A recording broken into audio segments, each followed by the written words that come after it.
Hey. Coming up on today's podcast, we got a little exciting news about Rivian and what they're going to do. Basically setting the bar, I think, after I looked into that. Pretty bold warranty they're offering. Oh, I agree. We have a Kia EV that apparently is humiliating exotic car brands. I like what you put in there. It's freaking fast, man. We'll tell you about that. Oh, it's yep. And if you're a Facebook user, you definitely want to pay attention to this story. Lots and lots of people. Basically, your data is in the hands of people that you probably don't want it to be. Facebook has apparently been hacked. Even Zuckerpunk got his info leaked out there. He's such a putz, man.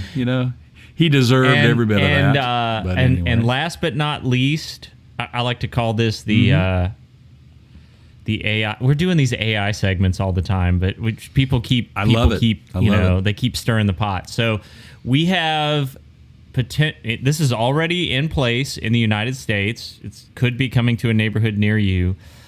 Robotic police force, think Robocop, right? Scary. Yep. So that is true. It is scary. So this is like Knight Rider stuff. It kind of is. So yeah, all that and so much more coming up next.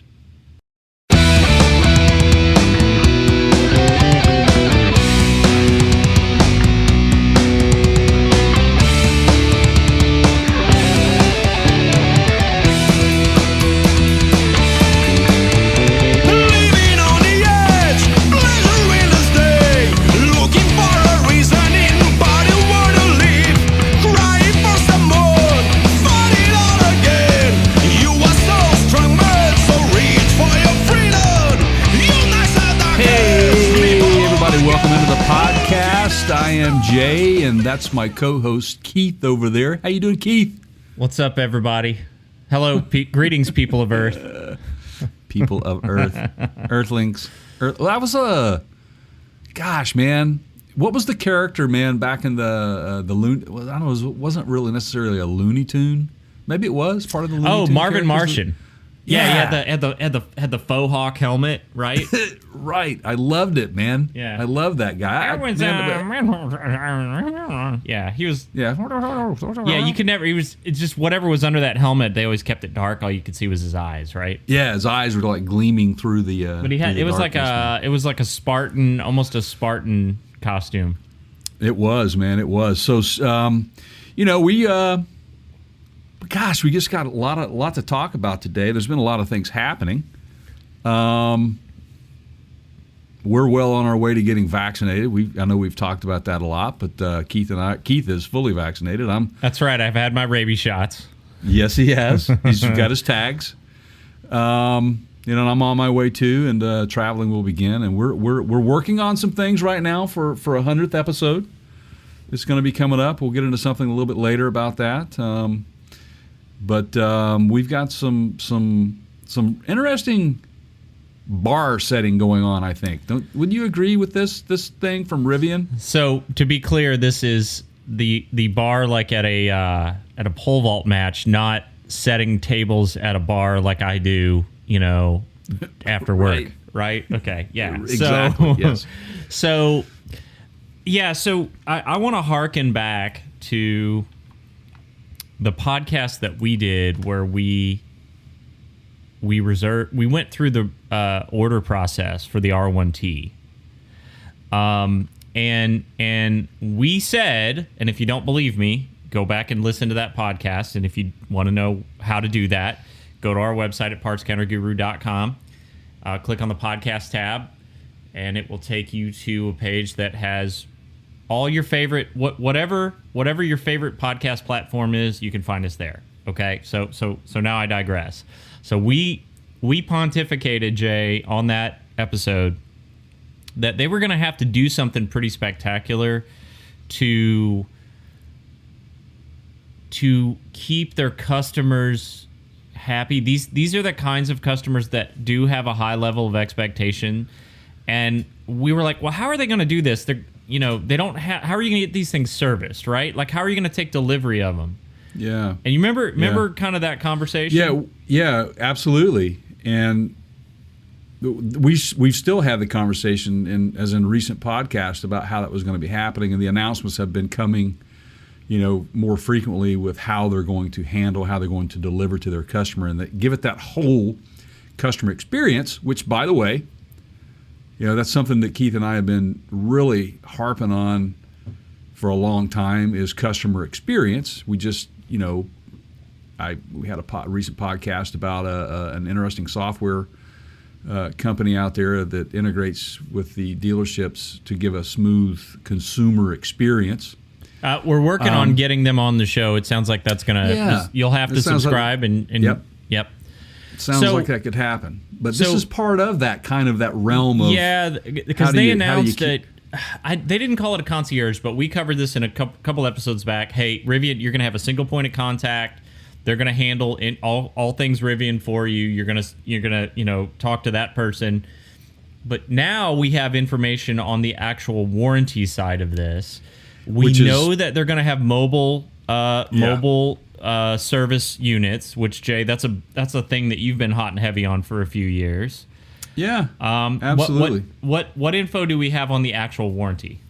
Well, Rivian basically it's a 175,000 mile warranty. Of course, the current industry standard for battery warranties is 8 years or 100,000 miles, so they're above what Tesla is doing. And now they're calling that the drivetrain. So that's 175,000 miles. It covers your battery and your electric drive and the drivetrain. That's right. It's an 8 year, 175,000 miles, Keith, I think is what they said. That's right. And everything else is covered for 5 years or 60,000 miles, which really is, my goodness, what else? Still better than Ford's 3 year 36, GM's 3 year 36. So if you go out and you buy a Mach-E right now, right? Mm-hmm. Right? Like 3 years? Yeah. Yes, I think it's 3 years. I think the two longest ones right now are Hyundai and Kia, which offer 10 years or 100,000 miles on their powertrain coverage, as well as 5 years, 60,000 mile bumper to bumper. They are launching, Kia is launching a bunch of vehicles, the Hyundai Ioniq 5 and the Kia EV6, which we'll get into the Kia EV6 here momentarily. But what you are seeing is these OEMs or original equipment manufacturers understanding that if they're going to compete in this market, they've got to pay attention to what some of the others have already done and then try to do it better. Because you're trying to pull away from loyal Tesla fans, man. That's going to be difficult. You've got to offer an incentive. What is the incentive? It's a better... See, right out of the gate, you're not going to be able to effectively make the argument that it's a better product because it hasn't been time tested yet. Now that could happen later, and then Rivian could potentially, roll back some of their aggressive incentives, which are going to cost them. Sure. The servicing on these units, and think about this. They don't have dealerships, okay, finger quotes, right? So your traditional, like if I own a Ford F-250, I take that to the Ford dealer or wherever. I could take it to my own preferred mechanic. But the point is, I go to them. Okay, now they do have some overhead. They have a building to maintain. They have to pay for that and all that. So these guys are basically mobile service units. It's a great. If I'm a consumer, if I'm going to think about an EV, that's an unknown for someone who's never owned one. They don't know how. You're not going to know how to deal with it. You don't know what the procedures are. You don't know what the protocol is. So they're trying to kind of reassure you that you're going to be fine. We want you to buy one. Trust us. We're going to come to you. We're going to take care of you. This is going to be a hassle-free warranty. In fact, we're going to push software updates to the vehicle to let you know when it's time to come in and get it serviced, or set up an appointment for us to come by and service it for you. But let's face it. It's an electric vehicle. There's overhead. Like, they may not have a building to pay for, a dealership, so to speak, but they've got fleets now to maintain. They've got all the insurance that goes along with those, the maintenance of that fleet. Right. This is an interesting model, and it's going to cost them something to step into this. I think that manufacturers that are getting into this, and even Tesla, you got to rely on perks to stand out from the rest of the competition out there. Right. And I think that's a big deal. So long warranty coverages and stress-free type, no anxiety. Oh, I've got to drive down to 200-300 miles away to get my vehicle, my EV service. But now they're setting you up for success when you buy their vehicle. So I think Rivian's made a smart, bold move here. This it could change the industry as we know it from the service side. Look, everybody is dabbling into the EV market, and you've heard us talk. We're still the jury's still out on whether or not in 2035, as some have set their goal, 2035, 2040 to be completely carbon neutral, or all electric, I should say. I think Ford just announced, back in February, that by 2030 they're going to be all electric in Europe. I mean, these are bold statements. These are bold moves. And things will change between now and then. But if you're going to get there, you got to make it worth somebody's while to buy one. So laying out, hey, okay, we're going to, GM has they're going to have a 100,000-mile warranty. I guarantee you that's what they'll have. They've already had it on their ICE package, their internal combustion engine vehicles. And, of course, Kia and Hyundai on their gasoline engines as well. When you think about an electric vehicle, most of that stuff is kind of plug and play. So for a service technician to come to you, probably all they really need to have is good internet connectivity of some they could sort. They could even just have cellular. their own servers on board, Right. for that matter. So I see this being very successful. They're going to rely on logistics to ship parts, right? So, but here is kind of the downside. So that technician shows up. He can only carry a limited number of, highly, what do you call them? High demand items. The ones that they use a lot that are, when there's failures, it's a high rate of failure. Right. And they might be able to get some diagnostic data from the vehicle itself before they show up, but still you need to see what's broken with your own eyes. So where I'm going with this is likely a multi-visit service situation, right? So you take your vehicle to the dealership, there's it depends on what it is, right? Like if it's something they carry a lot of stock in, it's possible they could just fix it and you could be driving it home that same day. Right. That is highly unlikely with this model. This Probably, model says they come take a look, they order the parts, 2 or 3 days later they show up at your door, not theirs, yours. And then the guy comes back to install it. Yeah. Now. Yeah. What? Nope. Okay, let's take this a step further. Go. Let's say I'm you, Jay. Okay. Ooh. And I live in an area where I got my R1S, because by the way, this is for both the R1T and the R1S. Those warranty details are for both. So let's say I've got my R1S parked out front, okay? And let's say it breaks down, or I've got a service issue. That guy shows up. He parks next to your place. He gets his tools out. Somebody's going to come running outside and tell him that my point is this: there are properties. I see where you're going. You almost went right over my head. Servicing of vehicles to try to keep an air of not. Jay lives in Bel Air. Everybody. Yeah, I'm the Fresh Prince, man. Yeah. So, but there are places like that, and they're like, no, you're not going to be working on cars in the driveway. It's against the HOA. Right. So here's what's cool about it. I mean, like Tesla, Rivian's they're gonna offer concierge service for these repairs and maintenance.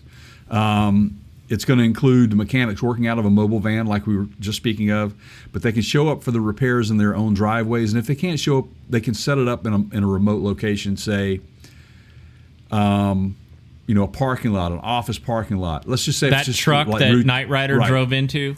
when they're just driving around the city the whole routine time. Maintenance. Yeah. Now, if it's a situation where the vehicle won't start and it can't be moved, then that's on the owner to we gotta have it towed. call AAA or someone like that can put it on a rollback and take it away or tow it.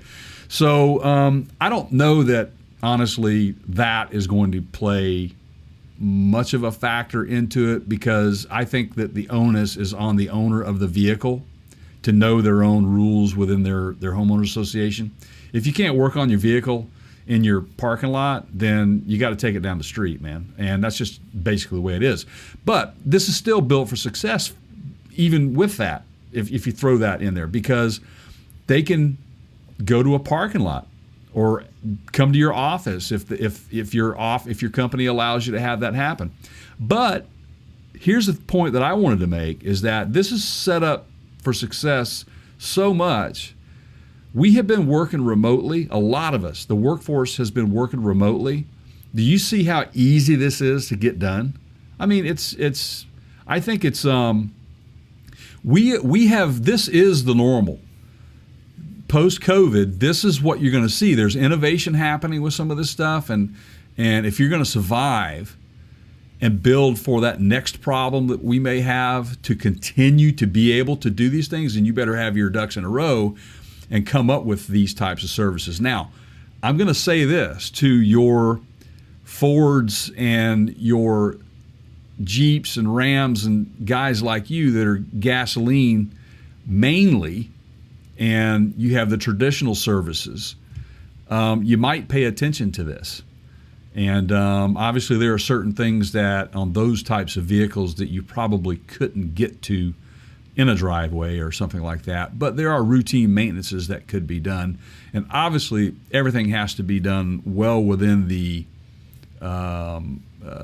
orders of the EPA and or wherever you're at as far as disposal stuff and that sort of stuff. So, man, I think it's really cool, dude. Who would have thought way back when we started doing these podcasts, doing our YouTube channel, all our social media stuff, Facebook.com/Parts Counter Gurus, that we'd be sitting here years later going, wow, these are crazy changes that we have seen in the industry in a short amount of time. Yeah. Keith, is what we think about it, like electrification mandates going forward, new fuel developments coming out of Porsche, completely new automotive industry startups from the manufacturing standpoint. Nikola, Rivian, Tesla. I mean, it's almost Lordstown. It's almost like it's a second industrial revolution. Going on, but it's more technically driven than it was mechanically driven in the past. All right, so we're taking that's going to help us achieve some things, man.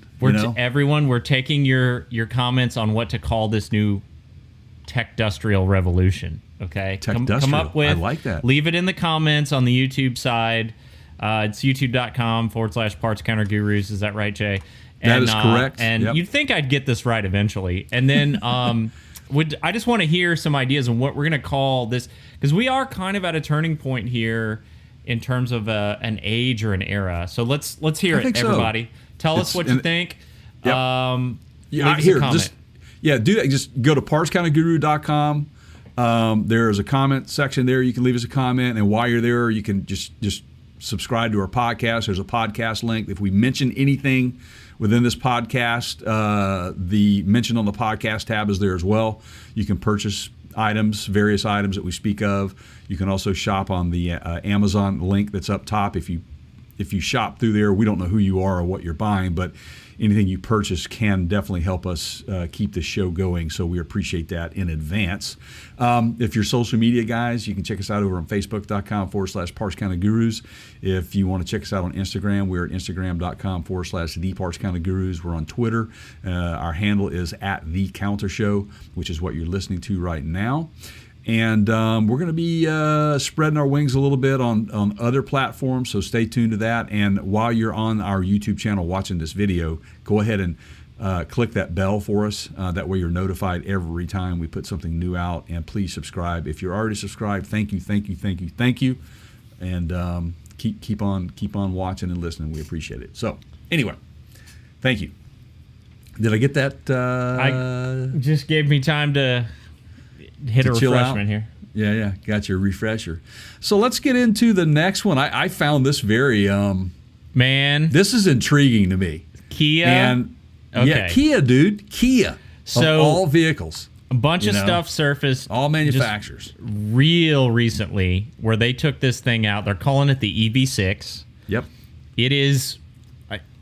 I call it. It looks like a crossover to me. It is fits squarely in the crossover category that everybody else is doing, like the Ford Mach-E, the Tesla Model 3, Model Y. Yep, absolutely, and also that new Corvette Stingray EV that's going to be coming out. If you don't know what we're talking about there, go back and listen to the previous podcast. Yeah, it's coming. This thing is crazy fast, okay?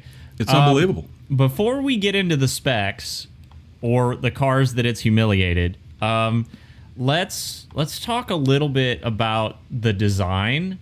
So if you haven't seen this, it is very.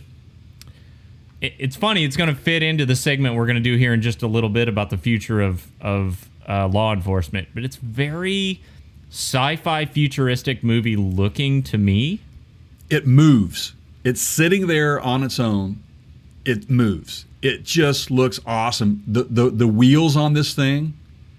It looks like the star the star blades that you can throw. Ninja you know Star. what I'm talking about? Yeah, Ninja Stars, right? Yeah. It just looks awesome. They got huge brake rotors on this thing, which means, guess what? It goes really, really fast. And it stops very well, apparently. But it's cool, man. It's almost Tron feeling. I get this Tron feeling, man. Sci-fi tech, right? Yes, absolutely. So it's a very different design for Kia than anything else that you can see design elements in their other stuff that relates. I can look at it and go, well, that's a standard. That's kind of a Kia design. Like they do that line a lot and a lot of their. This is not that. This is. I mean, there's a little bit in the front end that I see kind of some resemblance to some other models, but. Yeah, by and large, it's unique. It is very unique, and I think that you're going to see a lot more of this from Kia. Kia is really driven to, I mean, they're touting the new Kia, but this thing it's sharp as heck. It's not going to be on sale in the U.S. until 2022. Well, it's less than a year away, but right. Yeah. But it's already going to be on sale in other markets. And it won't be long before it's here. And again, this is just another manufacturer getting into the EV market to compete with Tesla. And again, Tesla set the bar long ago. And now if you take a look at the evolution of electric vehicles since Tesla came to the market, it's just amazing to me to see the innovation that's going into some of this stuff. Now, but for me, specs. This is pretty killer, man. Okay, now they kind of learned from I think the wild popularity of the Stinger, which to this day, yes, we see a Kia Stinger on the road, and my son and I will go, ooh, Kia Stinger, right? That's a head turner, man. And those things are they're fast. Respectable, yeah. Yes, they're fast. That's basically a Genesis. They are kind of doing, they're doing what I think Toyota tried to do with their 86, which is an affordable, a lower cost performance type vehicle. Yeah, so, and we need to get into that 86, the new one. Yeah. And the new BRZ, because there is some differences between the two, and we won't do that on this particular podcast, but a future podcast we're going to break down that new BRZ and that new 86. Well, so stay tuned for that podcast. Yeah, hit that subscribe button and you'll be notified. I think, Jay, that we got a little bonus out of this because they said we want to make a affordable, respectable performance type vehicle. Mm-hmm. And oh, by the way, now that we've acceleration tested this thing against some other high name, high value competitors, it's smoking some of them. What details do you have on that? Well, this thing accelerates from 0 to 62 miles an hour in 3.5 seconds, and it has an 800-volt charging capability. Now, the 0 to 62, they do it that way because it's 0 to 100 if you're doing the metric system, kilometers. Right. Yeah. So there you go. It beat the Porsche, the Taycan? Yeah. Taycan? It beat it, man. It was faster than that. So who would have thought that little old Kia would weigh its vehicle against a Porsche, who is obviously well known in the world. It's a class competitor in terms of the design style. Absolutely. And it's unbelievable what they're able to do with this thing. It's not, let's see, it's basically, let's give it some of the dimensions. Okay, this thing is 184 inches long overall. It's 74 inches wide, 61 inches tall. The wheelbase is 114 inches wide.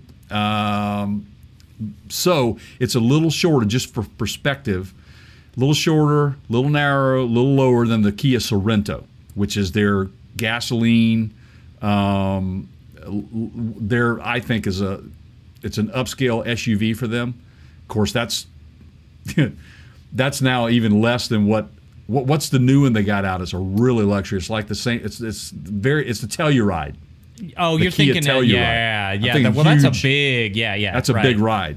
But so just in perspective, it's a little smaller than the Sorento. So, but it's sleek, it's low, it doesn't have to be high. It comes in all-wheel drive, it comes in two-wheel drive. This was a GT model that beat the Porsche.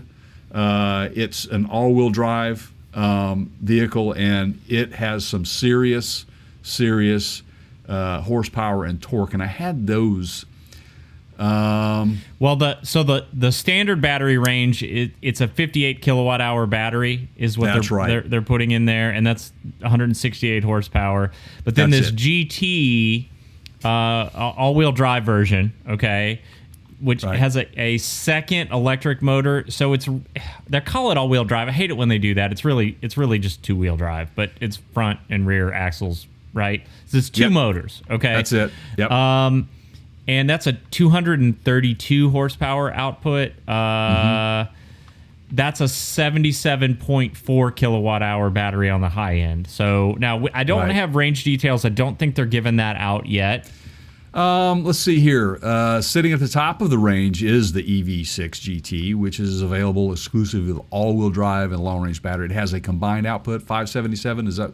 Were you saying that or no? No. That's your combined. That's 577 horsepower. But I'm talking like distance charging range. We don't know that yet.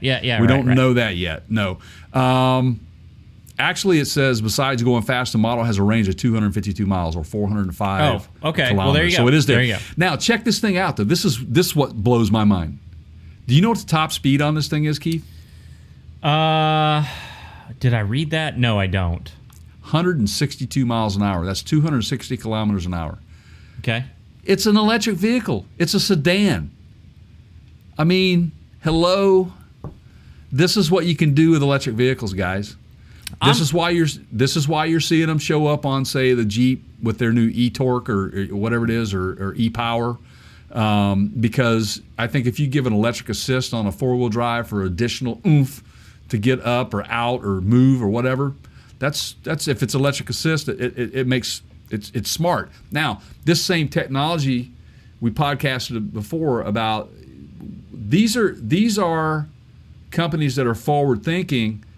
And we talked about our good friends over at Airstream that have come up with a trailer, an RV tow behind, that is going to be designed specifically for electric vehicles that will help in the assistance of the tow. Yep.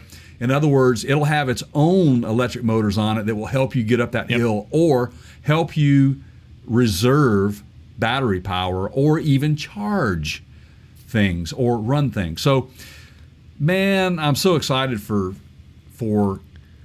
see this sort of stuff come out. Back to what we said earlier. This is just like we planned it, Jay, when we decided to start our endeavor into the social media market, and we said, you know what, we're going to do this because now's the time is right, and we know that in a couple years we're going to have no, we didn't know any of that. We just Right. So if you saw this rolling out of a shuttle in the 90s Star Trek Next Generation TV show, right? If you saw this roll out of a shuttle bay when they were on like a planetary, off ship mission, you know how they would go down to planets and stuff, you wouldn't bat an eye. You would look at that, right, and you would go, oh yeah, that looks like something 30 years ago, futuristic.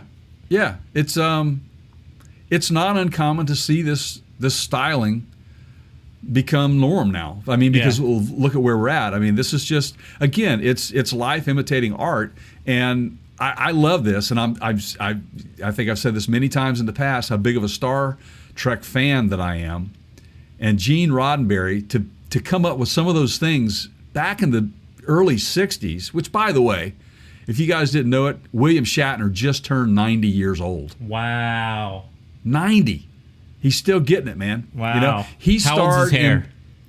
I don't know, man. But he starred in the first Star Trek episode. I think it was in 1964 or 1965 is when it aired for the first time. So it's 90 years old, dude. I know, it blew me away.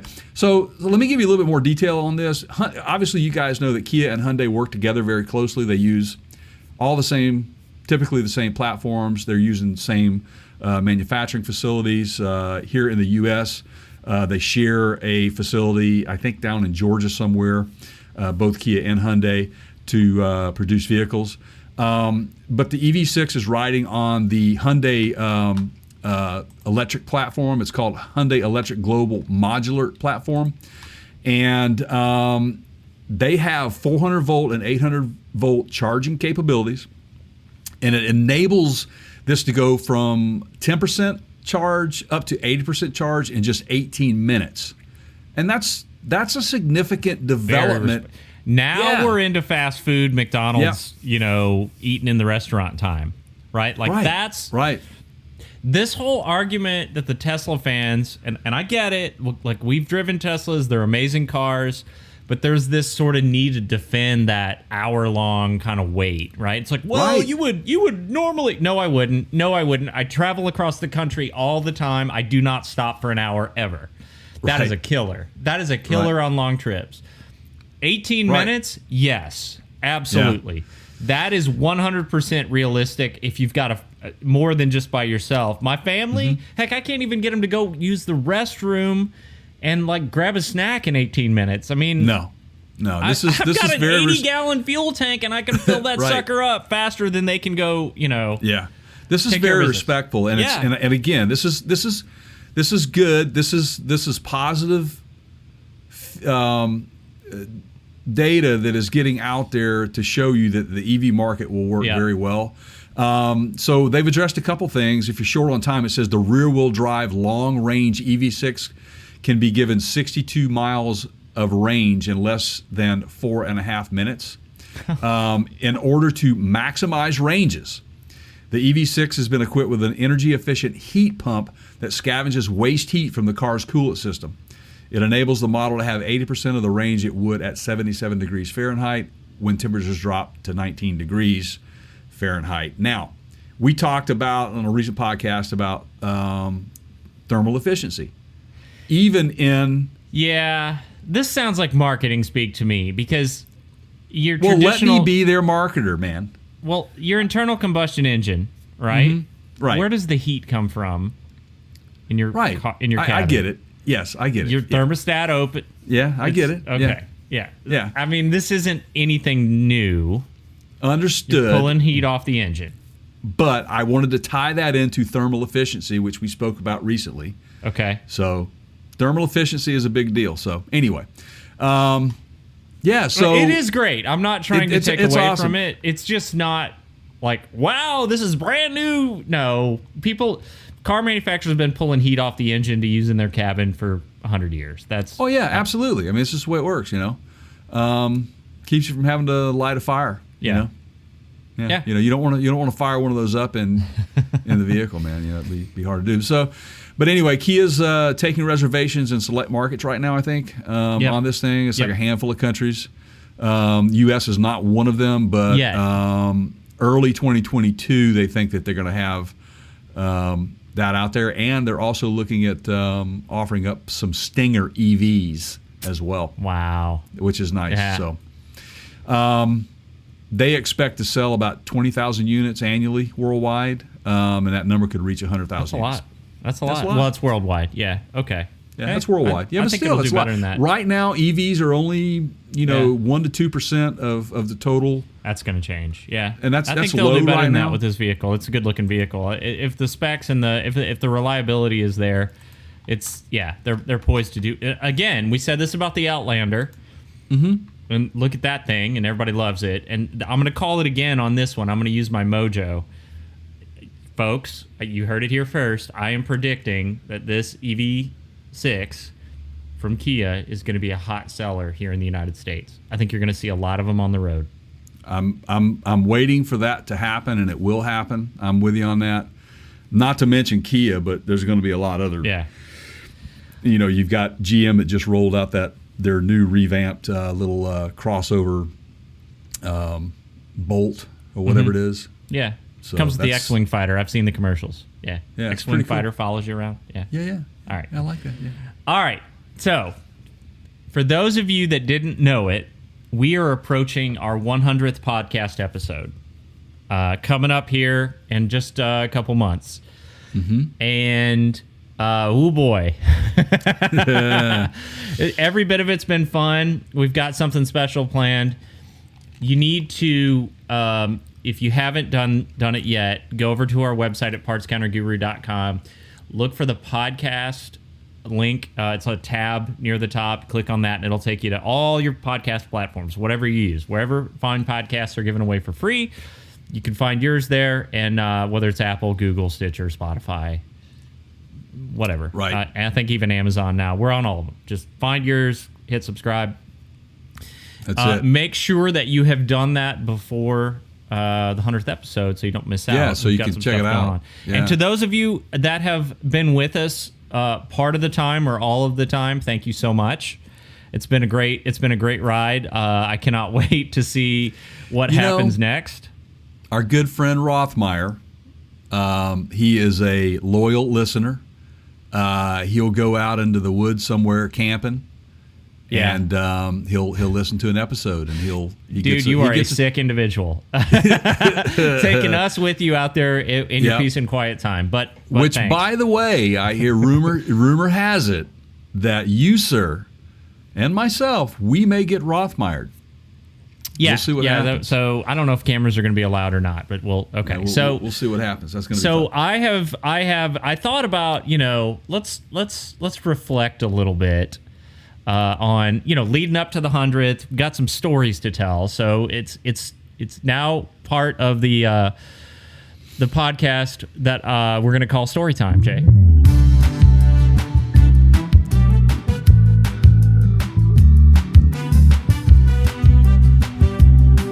All right, you get the idea. I feel like I'm on the dating game or something, man.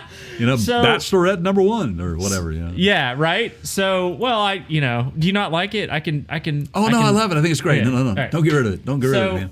I guess. I just feel like I need to be wearing like a velvet suit or something to go along with that. Well, you can feel free, man. Maybe next week. Okay, tune in next week when Jay dons the Velvet Elvis. All right, the Velvet Elvis. Yes. So I just thought, well, let's start at the beginning. Okay. Okay. Sure. That's okay. So those of you that are longtime listeners probably know Jay and I met on a previous. We used to work together, and Jay was there first. He was there long before I was. And I would say it was a very this is Charles Dickens, right? Best of times, worst of times. Right. I came in to the organization in some very odd circumstances. Covertly. In that I didn't have anything to do with it, but the guy that I was hired to replace, it was kind of it wasn't amicable. Like, he was shown the door, and it got kind of ugly. Yeah, it wasn't. Right? Yeah, it wasn't a pleasant. Yeah, and a lot of people liked him, And so here I am, okay. trying to replace Sean Connery as the second James Bond, Right. You know, and George Lazenby, you know, only as we know, we did one movie and he was one and done. Now, Roger Moore. Maybe if I would kind of position myself as Roger Moore, I can see that. You know, I'd see have you a being little a Roger Moore. Yeah. I've been watching you know, that's my whole I know world, you keep saying it. Yeah, I love Bond, man. It's just great. This is what I remember about Jay is I remember the first time we met. Do you remember where it was? Like in the building? I think it might have been in my office, wasn't it? No, probably the break room, man, or something. It was okay. So it's not even really a mail room. They had these like cutout cubbies, like you would get in elementary school. Everybody had their like homework. Yeah, the postage closet is what I call it. They had the copy machine and the and everything was kind of you weighed up there. your mail. Yeah. And I don't even remember what we were talking about. I think I was having problems starting I may have been in there and you were coming in to mail something, and I was having a little issue with adjusting the stamp rate, the rate of the.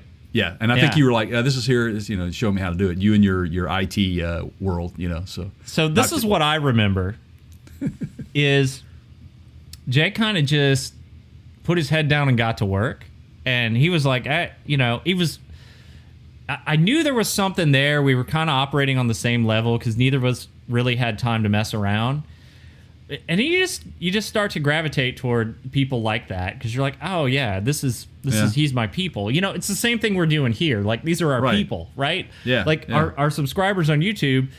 A lot of times it's because they can relate, right? Like there's something going on with us, and they go, yeah, I can relate to that. Like I feel that way, or that's interesting, or didn't think about it that way, but yeah, that makes sense, and yeah, and you guys are awesome, and whatever. Anyway, so I just remember going, yeah, that guy seems like he's got it together, All business, man. Yeah.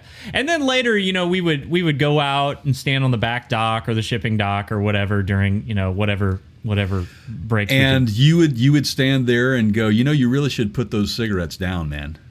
I did, yeah. I used to. Yeah, because that was where everybody smoked out on the back dock. This is before you. Now I wasn't like your mother. I wasn't like no. Now Jay, are you smoking again? It was more like I don't know. I cared about you, and I would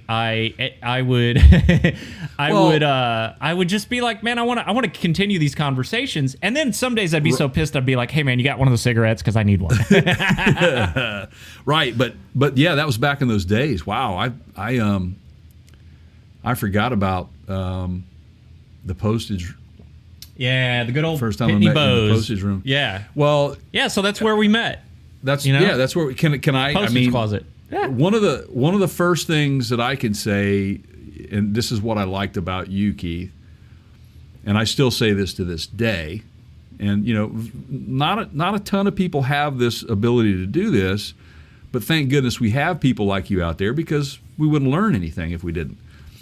I think to be a teacher, you have to be very patient, understanding, and be all ears open and all eyes open at all times in order to be a good teacher. Where you were different with the previous guy that you replaced, you came in afterwards. I would go in. So here's a conversation that I would go in and he'd say, "Hey man, I'm having some issues with my email." Well, what were you doing before you? What'd you touch? Did you break anything? No, that was not me. Right? No, it was not you. No. This is previous guy. Yeah. And did you he do would it? Scramble. Yeah. Right. He would scramble down to my office, sit down on my desk, sit in my chair, start navigating through, click, click, click, click, click. Okay, you're all fixed, and move on.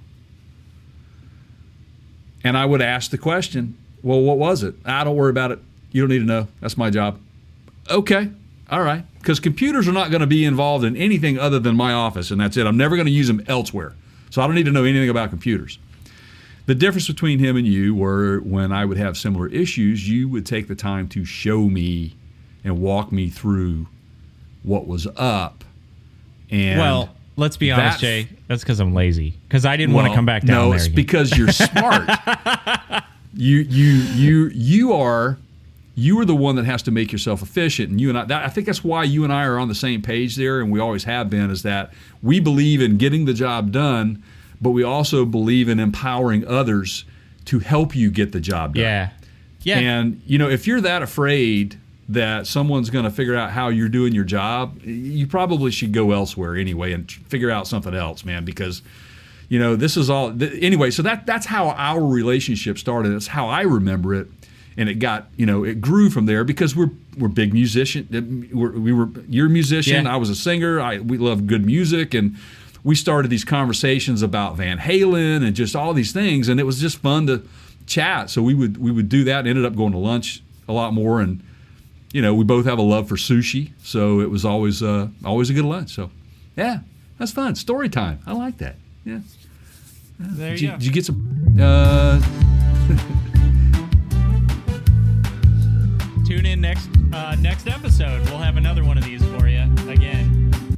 All leading up to the 100th. I don't know what we're going to talk about next, but we'll figure it out. I have some more. I've got some good ones, but right. So let's get into maybe a weird factoid or can we do that now or can we? Yes. Yeah. So.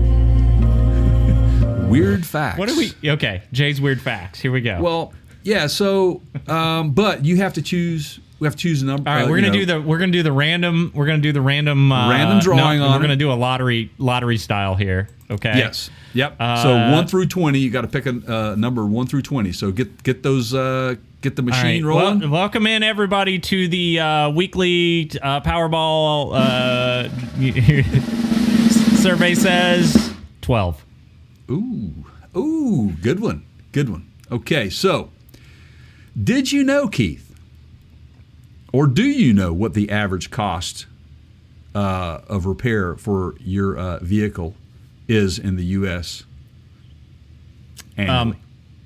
Can I ask a couple of questions to quantify this, or yes, before I just go 1 million repair cost. So there's a long-running joke in the auto industry, and I have been the subject of this. You are too. If you own a German product, Mini Cooper included, right? There's that BMW tax, we used to call it. Jetta, whatever, right? Well, BMW stands for bring money with. Right. And honestly, it just is the old kind of joke of, they're going to cost you $2 or $3 grand a year. Just in addition to whatever, gas, like that's the maintenance. BMW. Yeah. So are we talking German? This is just the total average repair cost in the U.S. Okay. Annually? Per year. So if I just one vehicle. No, not annually. No. Well, that's per year. Yeah. No, per repair. Per total repair. Average repair cost per repair. What is the average? So every time I go into now does this include? Is this just dealerships or does this include? This is independent mechanics. Independent. Let's go independent shops. Average repair costs. All right, I'm gonna go. All right, let me do some quick radio math here. Let's see. Multiply by the square root of the number of gallons of gas in the tank. Okay, I got it. All right, I got it. I'm gonna go. This is why I love doing these, man. It's just for moments like this. Like this is break the monotony a little bit. It's all worth it. Keep us on our toes. I'm gonna go $750. Ooh, man, where are you going, dude? Well, you're going average. Are you getting ripped off? Do I need to? No. You got to figure in transmission jobs. You got to figure in the bigger jobs. Single repair. Not just brake jobs. Right. All of them combined. Right. Average, so you take all your repairs over the year and you break that down, and you get the medium. Yeah. And so you're saying 700 is the average cost per visit. How many of these? I mean, I'm not taking my car. Okay, but are we counting oil? I'm going to give this to you. These people are counting oil changes as repairs. That's baloney. This is a repair. This is repair cost. I said that in the beginning. All right. The average repair cost per visit And you said 700. Is that your 750. final answer? 750. Well, now I know it's wrong, but I'm sticking to 750. Okay. Yeah. Survey says the total average repair cost in the U.S. is $305.55, and this is including a little over $200 for parts and a little over $100 for labor. They're factoring in wiper blade replacements. I know they are. I know it's That's what I said. Average repair. It could be. That's not a repair job. That is not. That is. That's these people that. All right. Listen to me, ladies and gentlemen. If you're a subscriber to this program and you cannot change your own wiper blades, shame on you. Shame on you. I'll shoot a video. I'll do a video live. I'll be live on the air changing out wiper blades. I guarantee you, with wiper blades, I could probably outchange wiper blades over anybody that wanted to step up to the plate and challenge me on that. We will have a wiper blade changing contest. But it is not hard. It is. No, and that's why most of your auto parts stores offer those for free. The filter in your vacuum cleaner, if you can change the furnace filter in your home, if you can change, I mean, I would almost go so far as to say if you can like replace the roll of toilet paper with a new one. I mean, it's not that hard. It's not that hard, it's not. Man. But did you know that about 80% of U.S. citizens do not know how to change wiper blades? That is a stat, man. It's true. And I think the reason why that is most people realize that you go to the dealership, they will change the blades, they will check them and say, hey, you need your blades changed. Yeah, they're doing the multi-port inspection and they're going, oh, by the way, you need new wipers. Right. And they're then, going, of course, put that in there. All retail auto parts stores over the last 2 decades have adopted that we'll do it for you attitude. Yeah, well, they have to. And so you go buy a pair of wiper blades and they say, would you like for us to install that? And who's going to say no? Me, because I don't want them touching my freaking car. It's that easy that they're just going to pay, their counter people. Like, they're just what part of their hourly job. Look, Jay, we can fix this, okay? Everybody, hit that subscribe button. We will put some videos out that will help you do this. We're here for you. The reason, or ring the bell, click the bell, whatever. That way when they come out, you'll know. We'll help you get this done. This is not something you need to be at the mercy of some service schedule to be able to do. Just right. We can get you there. Okay. So do we want to do one more? Sure. Okay. Pick a number between 1 and 20 now. We've already got 12. Number 1. I don't know how true this is. The average, and let's don't talk RVs. Let's throw RVs and commercial vehicles out of there. Okay, I'm just going to assume that this has to be where this came from. It can't be commercial vehicles, or because they just sit there and idle and idle and idle. Did you know, Keith, that the average fuel cost across all vehicles is 14.45 cents per mile, or about 23 miles per gallon? Did you know that? I would believe that, but I would only buy into that considering, we don't include RVs or heavy duties. Correct. Right. And that's what I ain't getting anywhere. I pull that average down like. Oh well, me too. Yeah. Man. Well, I'm Leadfoot anyway, so I mean, I drive a sports vehicle, so I'm not really caring about what the gas mileage is. Did you say 28? 23 miles. That's really good. That's really good. I mean, but you got to understand, there are vehicles on the highway today that average, 40 miles to the gallon. But then you got my Toyota FJ getting 16. And that's where you factor that in. And you can't bring in the RVs or commercial Toyota 4Runners, popular vehicle. They're not getting 23. No, they're not.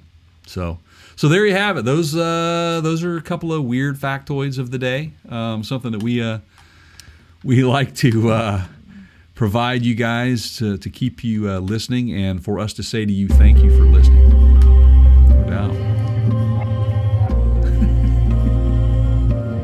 I needed weird music. You were like, give me some weird fact music. I love the fact. I love the factoid music, man. I love it. All right, can we talk about this whole Facebook? I mean, we're always talking about Facebook, and but let's Mark Zuckerberg, Zuckerpunk, as I like to refer to him. Putsy Berg. So, let's give the headline first, and then I want to dig into this for a minute. Okay, so if you've not heard us talk about this before, you are welcome to the program, because this is something that comes up all the time with us, whether it's data privacy, security, listening in, it's a frequent reoccurring theme, especially with Facebook, who's been caught doing with this kind of situation before, whether it's Cambridge Analytica or them just basically accessing more information than they're telling you they are.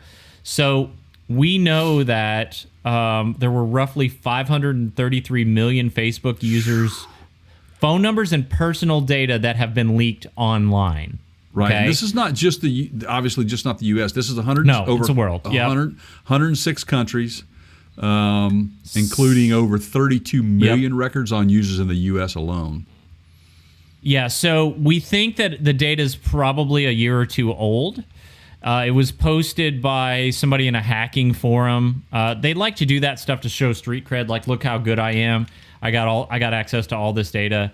It's got biographical information. It's got email addresses. It's got full names. It's where you live. I mean, it's enough that potentially somebody could impersonate you. It could lead to identity theft. Okay. In some cases, they got the email addresses, and as you well know, if you're logging into something, in some cases, all you have to have is the email address, and it will kind of let you in. It's So scary. I'll give you some advice on what to do here in a minute. But one of the comedic parts of this, and I love this, I freaking love this, because you had it coming, bro. You did. Zuckerberg's information was apparently, his phone number, among other things, was in the leak. Yep.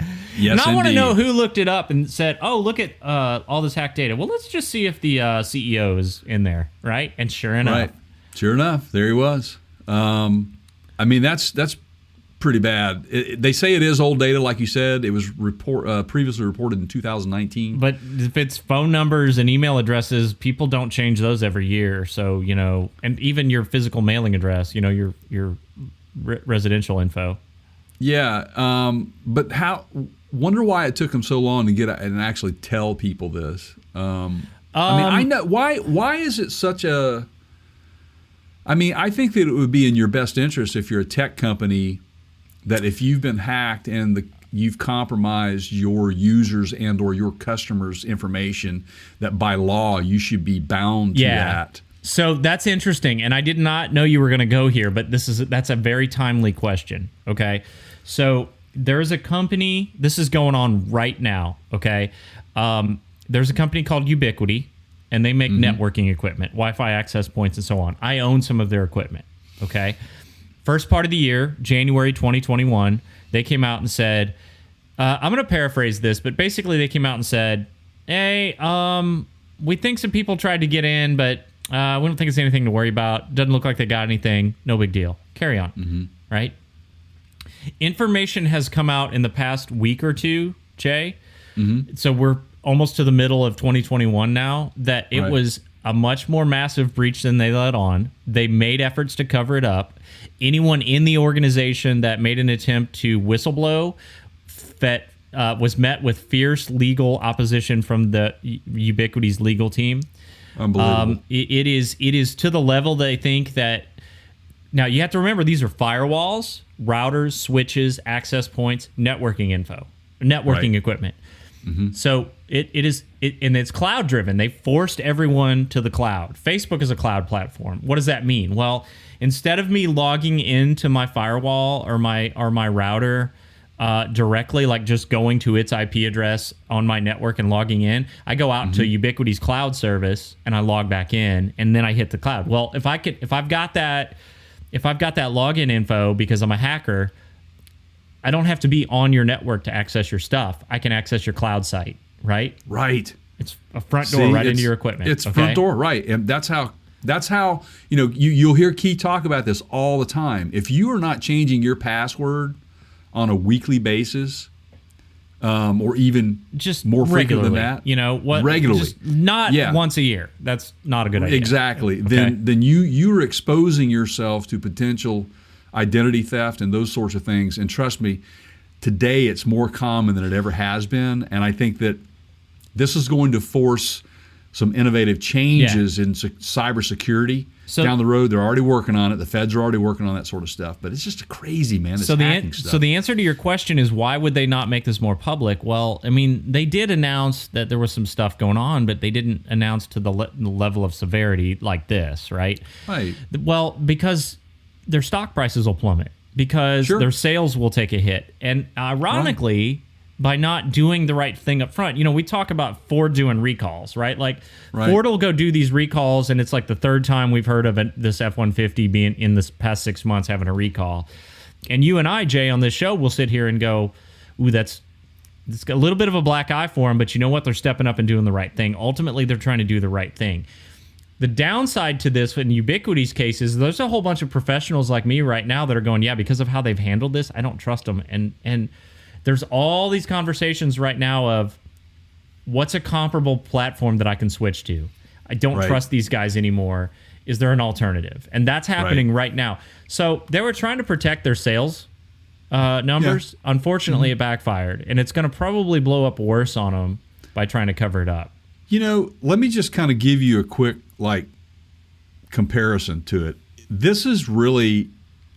You're playing with people's lives when you're not upfront in a quick manner saying, hey, we've been hacked and your information has been compromised. And you need businesses. To go freeze. You need to go freeze. Yeah. They can take businesses down. In fact, look, twice it was leaked that the hackers tried to extort money via a ransom to Ubiquity over this data breach. Two times, and Ubiquity just went, nah. Yeah. That's just they can take your business down with this info. Yeah. And again, it's like, let's just say Ford had, major problems with, like a Pinto, back end blowing up, getting rear-ended. See, that never and we happened. know what happened there, right? Exactly. Yes. This is the sort of thing. You can't play with people's lives like this, and this is your lifeline to the world to even be successful whatsoever is your credit and your payment history, your records, and there's so many cases. And if you've never been through this with identity theft, where people will reach out to their investment company or their bank and say, hey, this has happened. The red tape that they have to go through and the years of recovery that they have to go through to get any sense of normalcy back is it's unbelievable. I can't imagine living on the edge like that and having so much anxiety about those situations. But right. That's what this stuff is all about. And that's why Facebook is is why they're under such scrutiny and under fire. I don't even think that's the real story here, okay? I think the real story here is, and nobody's talking about this, Jay, but I want to go where no one else is willing to go. We're here for the fans. I'm going to do this. I'm going to ask the tough questions. Okay. What's going on with this guy's hair? Is that not he's not real. He looks like a Bond villain, does he not? With that haircut? Well, with the haircut and the eyes and everything, I'm telling you, man, he was put together in a factory. This guy, it is creepy. He's not I'm a real waiting for him to person. show up with a white pussycat and the ring on the pinky and right. He does look a little diabolical. You notice his eyes are black. That haircut is not normal. This guy's got more money than God. Can he not afford people that are dude, that I'm not trying to be mean here, but it looks like they stuck a bowl on his head and just shaved around it. I mean, he doesn't look normal to me, man. It's not. You remember Data from? Yeah, right. Yeah. He reminds me of Data. And I've heard him speaking, or at least would you or would you not trust him a little more if he got a decent haircut? Dude, if he grew a mustache, man, and just smiled every once in a while, with a beer in his hand, I might buy into it that he's a human. But I don't think he is. Whew. All right. Sorry, asking man. the tough questions here, man. Did we go there? Did we? Yeah. We did. I can't. It's been bothering me for years. Dude, fix your haircut. It is not normal. So maybe we need some sort of special, like like cyber police or something for maybe where we're going with this next story. Maybe they can apprehend the culprits. Okay. All right. So it doesn't help that on their website it starts with front and center a countdown timer and the words "our master plan." I mean, does it get any more diabolical than this? Yeah, that's okay. Yeah. All right, so pretty interesting. This is a company. My son found them, and I don't know if he recognizes the risk here. He's too young to know of movies like Robocop, but this is a company called Nightscope. Okay, and I watched the PowerPoint on it. Yeah. And it's like dystopian. I mean, dude. I mean, this is like totally out of like a futuristic movie, like Minority Report, iRobot. Yeah, just those weird where you've got factions, and if you're in this faction or this faction, it's just it's crazy. So the concept is. This is a company that is augmenting or attempting to sell and to manufacture and sell products to augment law enforcement. Okay, that's what I got from watching their videos. Would you agree with that? Yeah, it is. I think it is. It's not a replacement. It's certainly there to, like you said, to assist. As you guys well know, I mean, there are certain career fields within the world. Totally, and I swear to God, if these things start saying like "come quietly" or "there will be trouble," it's over, right? Like, so, dude, it's AI, it's robotics. I've got a list of the incidents. By the way, I'll share some. You'll laugh. Let me give just a little bit more information on what they are, and then let's get into that, okay? Because that's really where the meat of this discussion is. So they're trying to basically make the case that, hey, police force, there's not enough of you. And so we're gonna make AI, artificial intelligence, to help you do your job. Right. And these things have cameras and all over them, and they're mobile. Cameras, audio, they can pick up, and they're rolling around. They can interact, voice commands, and those sorts of things. Now one of them is vehicular. Right. They don't carry weapons yet. They are not weaponized at this point. But this is just. That is such a small leap, though. When you get to this point. Oh. And they wouldn't be like the first step. It wouldn't be like, well, we're gonna put a 50 cal Barrett on it. It would be, well, we're gonna put some tear gas, or we're gonna put and then one of those things gets hacked, and somebody drives one into a bank, and there's your next heist movie, because the robot basically can't be taken down. He's bulletproof, and he's just pumping tear gas into the bank. Right. And then after everybody's passed out on the floor, the bank robbers come in and clean the place out. Right. Right. This is not a good idea. Like, this guy, I watched his whole spiel, and I'm sitting here going, I could take that video segment and drop it into the movie Robocop as a commercial on the TV, and it would perfectly fit. Or fit like right into a scene of like Back to the Future 2 or something, where you saw some of that stuff in the future world. Yes. It's scary. This is scary stuff, man. It is real scary. So for those of you who don't know what Nightscope is, basically they were a security camera company. They were founded in 2013, I think. Their goal is to design, build, and deploy robots that they call autonomous data machines, or ADMs is what they call it. And they are for the use of monitoring people in malls, parking lots, and neighborhoods.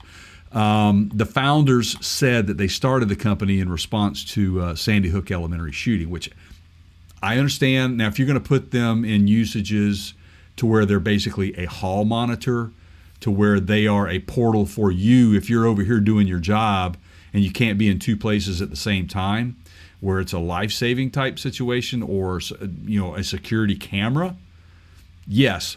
But there are some things that this technology that scares me. Now, again, it was founded by former police officer Stacy Stevens in 2013, and he partnered with William Lee, who was a former executive at Ford. Now, this is where it gets interesting to me. and this is going to tie back into what we were talking about with the Facebook hacking, data. All of your data, okay? So this guy, William Li, he's a Chinese business executive, and he's known for being the founder of the current, and he is the CEO of the electric car manufacturer in China called NIO. So that's Chinese technology that is spying on U.S. subjects. And if you don't think that you should be careful with this type of technology, this stuff can listen to you. It can determine whether or not it's if it's a voice level raising. Does it sound like it's remember in one of those movies we were talking about where they had algorithms to predict this behavior is likely going to lead to a crime in the future. Right. So we're going to go ahead and shut that down now. Yes. Yeah, and not good. Not good, everybody. Not good. Not this good. Is, not please good. I mean, stop this this is nonsense. There is no version of our future where AI, for the sake of AI, doesn't end poorly. Like right. Terminator, whatever, giving these machines too much authority is not going to end well. Like, why do I feel like I'm the only guy that sees this, Jay? Well, you're not. I mean, you're not alone, and I'm sure that our listeners are wise enough to get it and figure it out too. And speaking of that, if you are listening, if you are watching this video, please make sure you hit the subscribe button. If you're not already subscribed, click that bell for us so you're notified about these videos that come out. Check us out over at partscounterguru.com. If we mention something on our podcast, you can find it there. You can also find every podcasting platform link there as well. And then we'll get back to some other social media stuff here in a little while. But this thing, so they've got it looks like 4 models. They got a K3, which is like the thing looks like a little so they have some upload, upright, I should say, kind of robotic types, and they have some motorized like automobile kind of car looking, right, all-terrain type vehicles, and I think they're going to be unleashing those into prison yards and that sort of stuff to monitor prisons. How long until like phallic symbols get spray painted on the sides of these things? Yeah, and, man. I mean, already those delivery bots that are running around on campus have been stolen, and the poor things have been, painted on site, and it's quite interesting. Okay, so this is.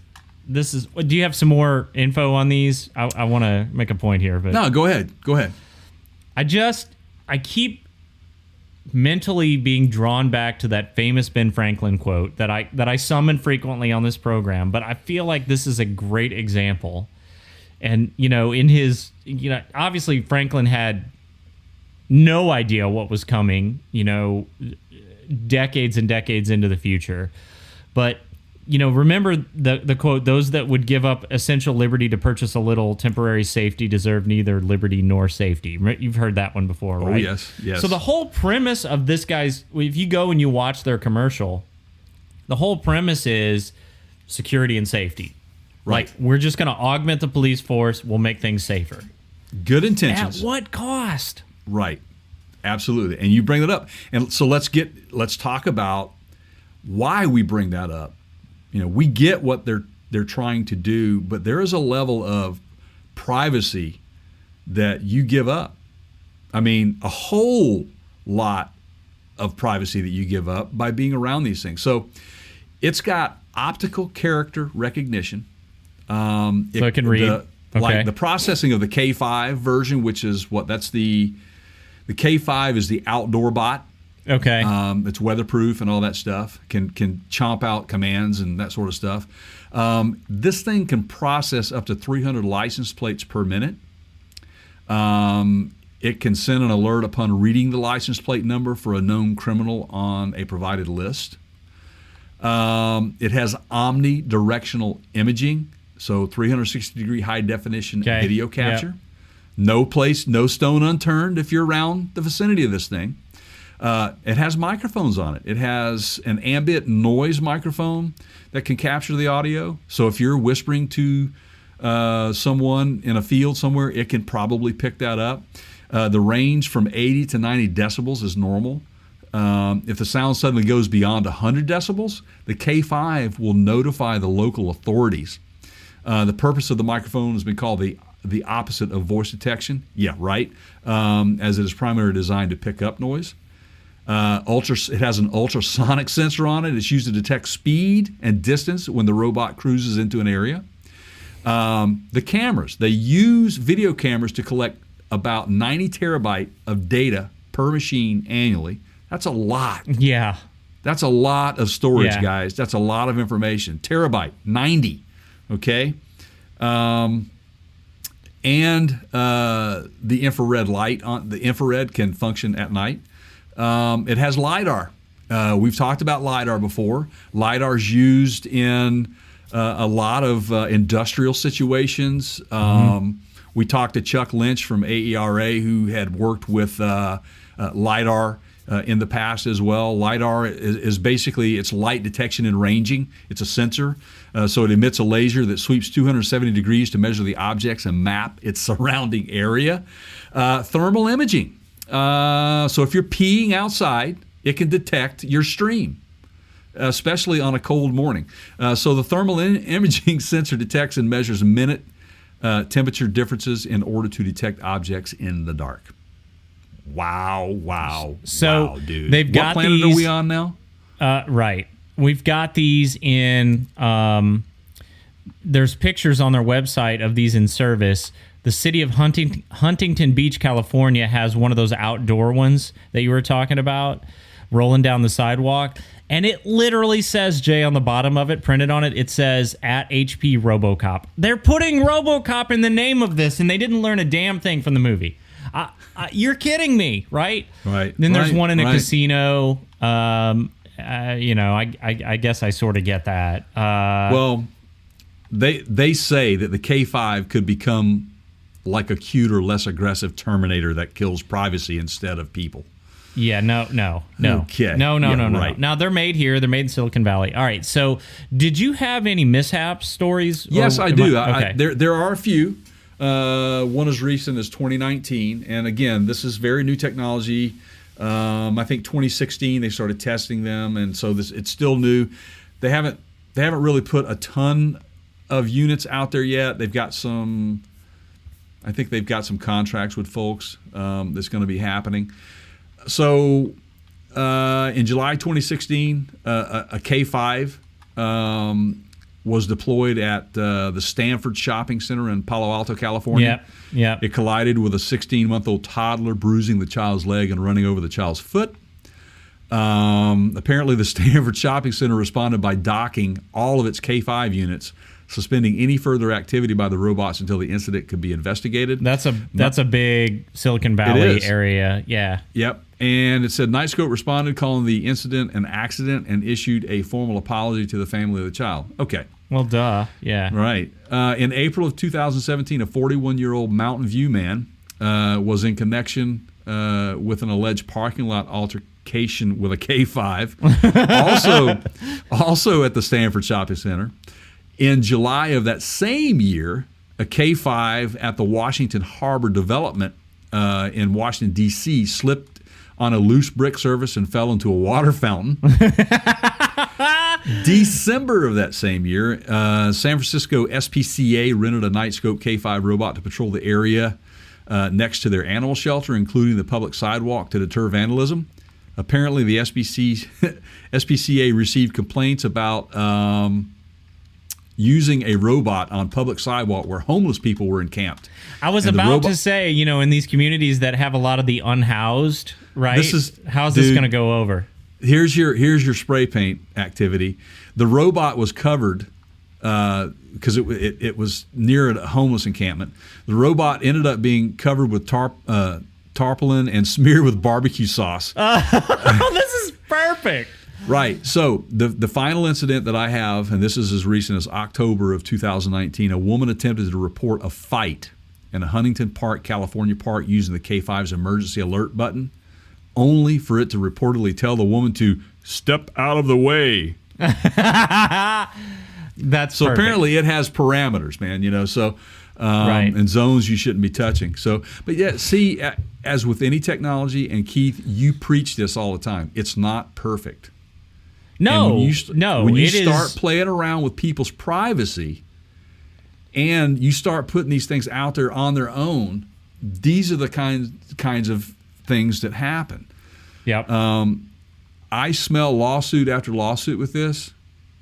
I mean, for invasion of privacy more just so than think anything. about how the word that kept coming to my mind is, if I'm the SPCA or I'm somebody in that area or I'm over on Huntington Park or whatever, that's oppressive, man. If I'm at that Stanford Mall and I'm running around trying to buy something at the Apple Store or whatever, I mean, here, hold on a second. Hold on. Hey, go ahead and take Andy Griffith out back and shoot him in the head, okay? We're done with that. We're done with that. We don't need him anymore. What? Right. No, we're not. That's yesterday's police. No. We don't need that. We don't need a neighborhood police guy anymore. It's good. We're good. Just send him out to the glue factory. I mean, seriously, that's where we're headed, right? Yes. Like that model of sort of your friendly neighborhood sheriff kind of guy that was a pillar in the community. I don't, for all of you people out there hating on the police, man, I don't want to talk to a robot, man. I want to talk to someone I can reason with who understands that I am not a threat. Yeah. I mean, there's a long way to go with this technology, man. I mean, Jay, your voice is getting elevated and your heart rate has increased a little bit. I'm going to have to call for backup. I mean, seriously, right? Then the scale pops up and your face is facial recognition, and they start running a background check on you in the middle of 7-Eleven parking lot, man. These little robots come up to you going, "Hey, man, you're in trouble." Can you imagine? I wonder if there'll be you remember E.T., the movie E.T.? Yeah, of course. I wonder if you'll find one with a dress on, walking around with lipstick on it like E.T. You remember that? That's perfect. Yeah. Wonder if you'll see that. Which came first, the radar or the radar detector, right? Like, I think the same guy was responsible for, both of them.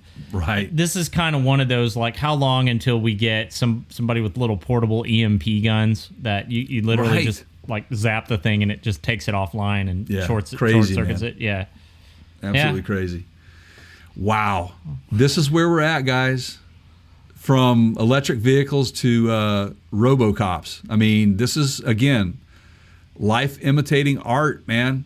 Right? I mean, this is it, dude. This is like, some of this stuff is like, as a kid growing up and watching movies, or even, as an adult watching some of these these futuristic sci-fi movies, and the stuff is now being utilized every day. It's scary where we're going with this. Not cool, people. Not cool. As a citizen of this country, thank goodness that you do have rights. So you should reach out to your representatives and voice your concerns if you're concerned with this type of technology. That is your right as an American citizen. So please do so if you feel the need to do that. So I'm not real keen on this, but we'll see where we're at in 10 years. And in 10 years, trust me when I tell you this, we will still be podcasting. We might be in, rocking chairs, a bunker somewhere, but we'll still be talking about this. I bet you Zuckerberg gets some of those for his corporate headquarters. What do you think? Can we put together like a little time capsule, man, and like put that in there, and like in 10 years we're gonna revisit certain stories? Sure. Yeah. So let's put this one in the time capsule. I told you so. Yeah. Right. Okay. Let's just put this in the time capsule. Can we do that? Noted. Yep. That would be great. So, hey, I want to tell everybody where they can get us again, real quick. Look, go to our website at partscounterguru.com. You can really get to anything that I'm about to tell you from there. First and foremost, there are podcast links there. We're on every major platform out there. Just download to your heart's content, subscribe to it. That way you're aware when a new one comes out. Right now we're podcasting at least we're delivering one a week right now. Typically typically an hour. It's a good car ride into your work commute. Good commuter or hike or whatever you want to do.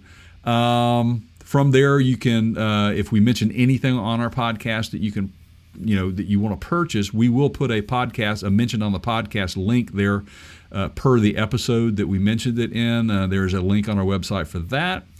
We're on every major social media platform, Facebook.com, and we are Parts Counter Gurus, Instagram. We are the Parts Counter Gurus, Twitter. We are at The Counter Show, which is what you've listened to today. We are on YouTube, where some of our video segments go up. That is an interesting animal, and we really, really need your help over there. We are gaining momentum. We are getting subscribers. For those of you that are subscribed, thank you so much for that. It means so much to us. But for those of you who are not, please hit that subscribe button, and then make sure you click the bell and give us a thumbs up, because that way when we put something new out on our YouTube channel, you're aware of it firsthand. You can watch it. Give us a thumbs up on the video if you enjoyed it. If it was helpful, leave a comment there. We love the comments. Thank you to all of you who are commenting. We've had some great questions, some really good head scratchers at times, but we appreciate all that comes our way. If you feel like shopping for something, man, website, partscounterguru.com. We're an Amazon associate, and you guys can click on that Amazon icon and go over there and shop to your heart's content, and it helps us a lot. We don't know who you are. We don't know what you're buying, but anything you purchase through that link from Amazon helps us out a little bit, and we can continue to bring you more of these shows. So we love doing it. Thank you again for those of you who are subscribed, and for those of you that are going to subscribe. Thank you, and go tell some friends and have them subscribe as well. So anyway, there you go. That was a mouthful. I liked it. Thanks, Jay, for your ability to sort of rattle all that off without I still have to think about it. I'm like, wait, which website? What's social media platform? Don't sell yourself short, pal. All right, everybody. I think that brings this one to a close. Remember, it has been our pleasure to smear indeed Mark Zuckerberg on our show today. Oh, he's listening. You know he is. It definitely make is. Sure you subscribe on my phone. We got a 100th episode special coming up. You wanna make sure that you're all caught up, as they say, right? So we wanna get you the backstory before number 100. Right. There you go. Until then, looking forward very much to that. That is my friend Jay over there. My left, good friend your Keith right. Over there. Yep. Keith over there, guys. I'll leave you with this. Mama say, mama sa, mama say, mama sa, mama kusa. There you go. Yeah, I know who that is. I had to hear it in my head first. Yeah. Little moonwalk out? No, not doing that. Take care, everybody. Okay.